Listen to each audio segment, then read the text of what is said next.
Okay, to talk more about this, we're bringing in Karen Bliss. She's a music critic and the Canadian correspondent for Billboard. Karen, it's likely Taylor Swift's lowest price ticket could be somewhere around 150 bucks Canadian, which you think is fair given the show that she puts on. But with dynamic pricing and the demand, that price is bound to be higher. How problematic do you think dynamic pricing is?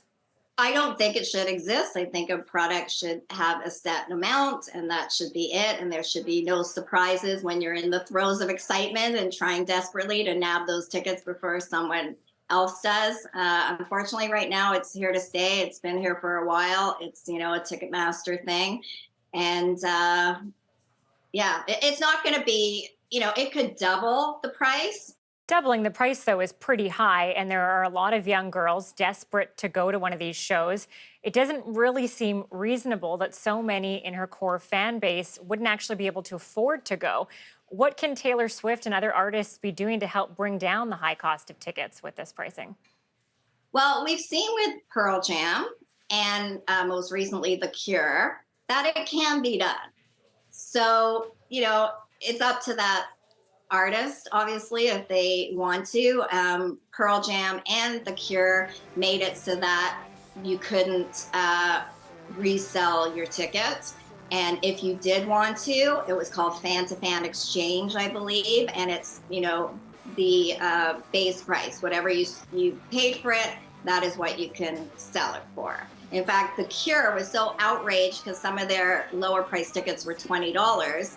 And the service charge, I think, was, $15 or $10, that kind of thing, that they went back to Ticketmaster and ended up negotiating for them to give a partial refund to people on the service charge. So it can be done.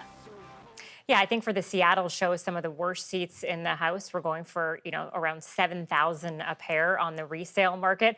Is this something then that you think that Taylor should crack down on?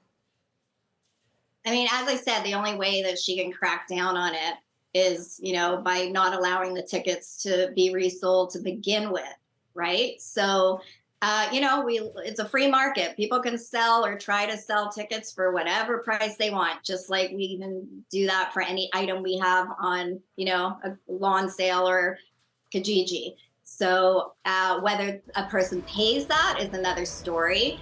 I think that's outrageous and ridiculous. And if a person isn't going to, it doesn't get tickets, then they should just wait. They shouldn't panic and pay an exorbitant price. They should wait until a couple of days before because prices always drop. She is playing 6, potentially 8 shows, about 50,000 people. But there's also people that might not be able to go in 2024, or they bought an amount and they want to sell them and they don't get them.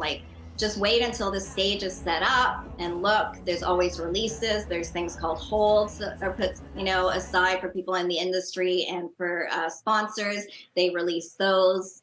You don't have to spend $9,000 or $8,000. That's absurd. Karen Bliss, thank you so much for your time.